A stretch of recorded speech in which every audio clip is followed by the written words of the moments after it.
こんにちは。マンチェスター日本探検隊のハウスユコです。さて今日はどこに来ているでしょうか。ちょっとご覧ください。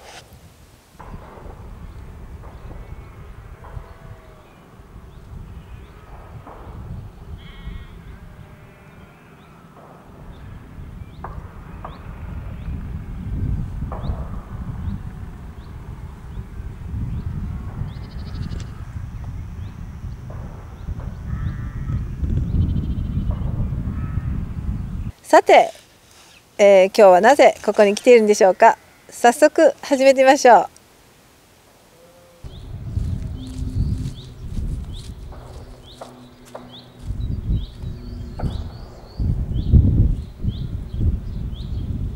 This is a tackadai, which is used to make flat braids, and it's a kind of woven technique in that you move the threads to create a shed, which is a gap between the threads, and then you pass a thread through in order to make the weave, and then you beat it. So to make the shed, I lift and lower the threads on each side, and then I've got a gap, and I put the hearer through to hold it so that I can then move the threads across to make the weave. And you do one side and then you do the other side in order to make certain that you've got an even weave across the band. At each point when I've put the thread across, I beat it to get an even fabric coming out of the band. Sometimes they get caught and then it goes across. So in order to get the tension comes from the beat and from the fact that you have bobbins weighted. So as attached to each thread, you have a bobbin which is a particular weight, and the threads of the bobbins, the weight of the bobbins will keep the tension on the fabric that you're making. So I'm just going to make another shed. Sorry, I just need to move. Which means that I go under and over a certain number of threads, lift the thread, pull it through and drop it over the other side and beat, and that gives me the fabric that I'm looking for.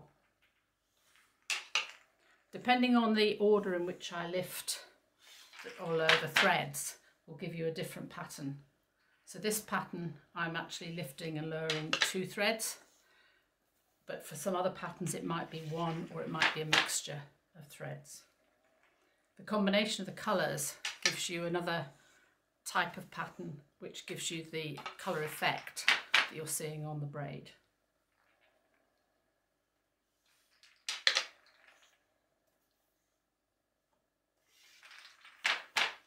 I'll just do one more on each side.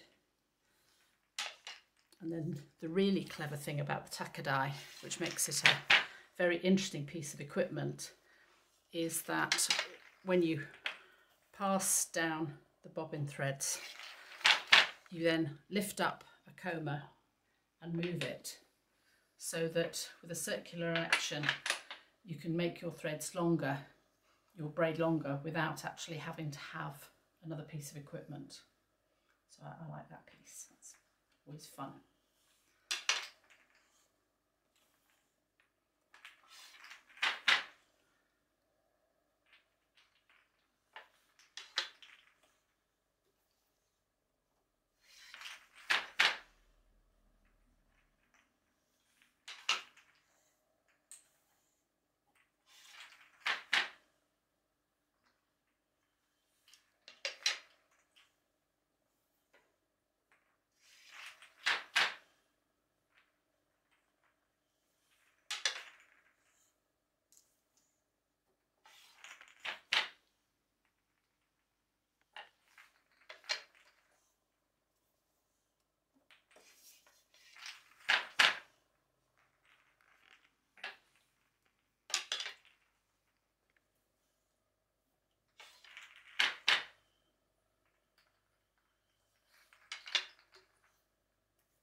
and then I can actually wind the braid on so that it winds on eventually onto the roller, across the back and then onto the roller, so that you can make a very long braid without having to have lots of extra equipment. It's very neat and tidy. And then you can start again on the other side.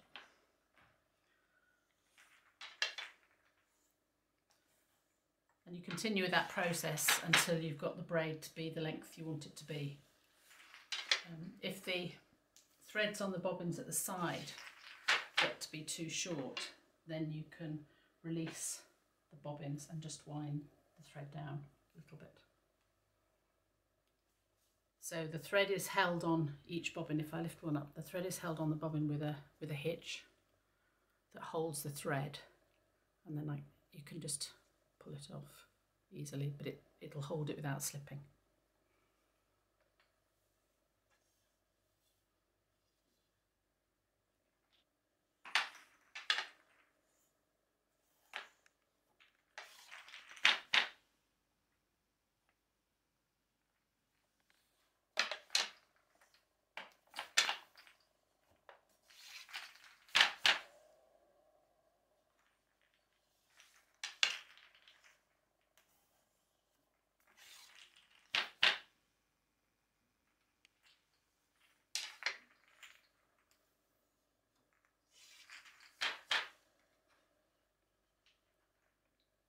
One of the things that you might notice is that I'm actually using both hands all the time to actually beat with. So it's very important that you get an even beat, which means you have to practice a lot to try and get the beat on both sides to be even, because most people are stronger on one wrist than the other.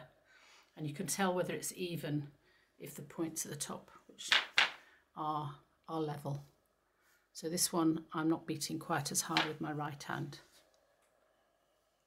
because the points are just not quite, they should be square.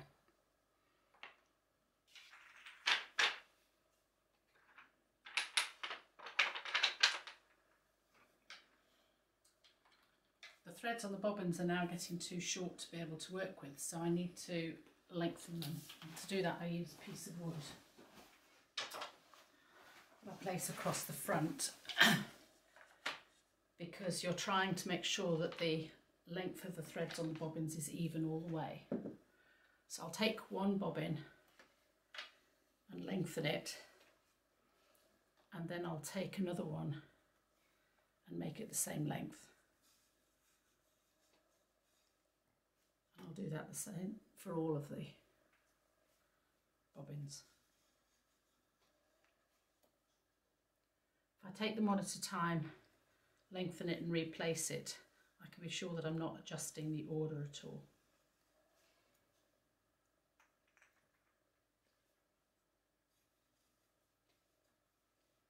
So that my pattern won't be disrupted.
This is a Malgai that you set up here. Yeah. So, what is it that you've got here? Would you explain? Okay, so I've set this Malgai up with 16 bobbins, but I've got here a board which shows you an exercise I did last year using 8 or 12 bobbins with 2 colours.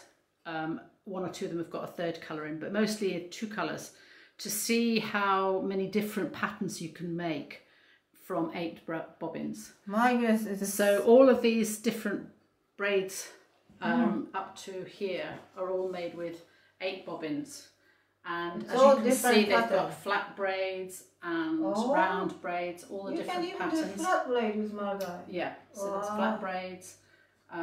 This is the flat one. It's all different pattern, yeah? All different patterns. Wow, flat one with and you can even make ones with holes in.